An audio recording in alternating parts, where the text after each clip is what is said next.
Сәлеметсіздер ме, құрметті көрермендер.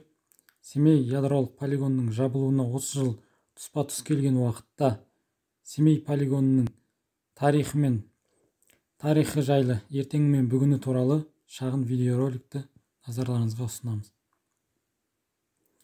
Жалпы қазақ даласының 19 миллион гектарға жуық жер аумағы 40 жыл бойы ядролық сынақ полигоны болды. Семей, Азғыр, Нарын, Тайсойған, тағда басқа полигондары табиғаты шұрайлы жайылымдар еді. 1949-1989 жылдар аралығында болған ядролық сынақтардың 27-сі атмосферада, 183-і жер бетінде, қалғаны жер астында жасалды. Атом қаруы сыналған елдермен салыстырсақ, Ресейде 225, ақш-та 1032, Қазақстанда 500-ден астам жарылыс жасалды. Семей полигонында ең алғашқы жарылыс 1949 жылы 29 тамызда таңғы сағат 7-де орын алды. Қазақстан тарихындағы соңғы ядролық сынақ 1989 жылғы 19 қазанда болды.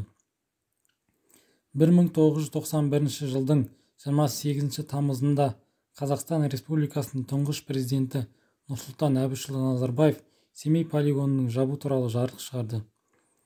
Ядролық сынақтарды тоқтатуға Олжас Сүлейменов бастаған Невада-Семей қозғалысының белсенді қызметі көп көмегін тигізді.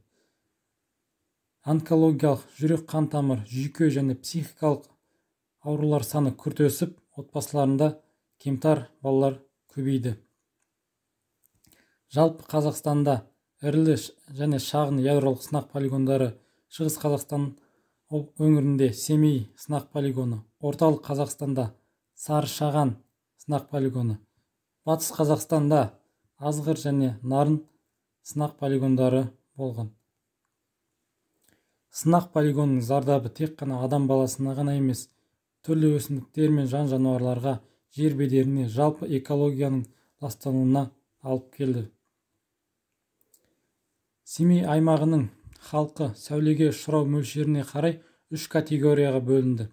Бірінші категорияға жарылыс эпицентрінен 100-150 км қашықтықта орналасқан Абай, Бесқарағай, Абыралы, Жаңа Семей, Шұбартау аудандары мен Семей қаласы кірді.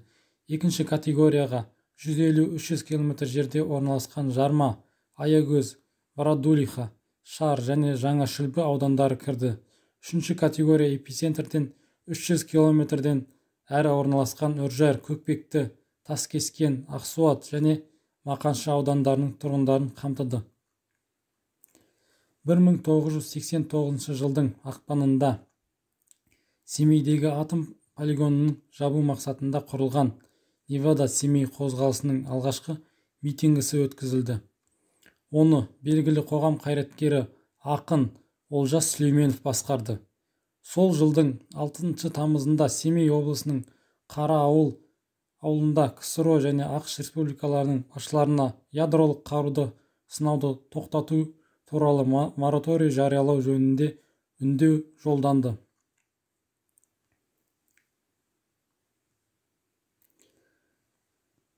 Ядролық қаруды толықтай жабуға Қазақстан Республикасының тұңғыш президенті Нұрсұлтан Әбішұлы Назарбаевтың 1991 жылғы 29 тамызда қол қойған Семей ядролық полигонының жабылу туралы жарлығы негіз болды.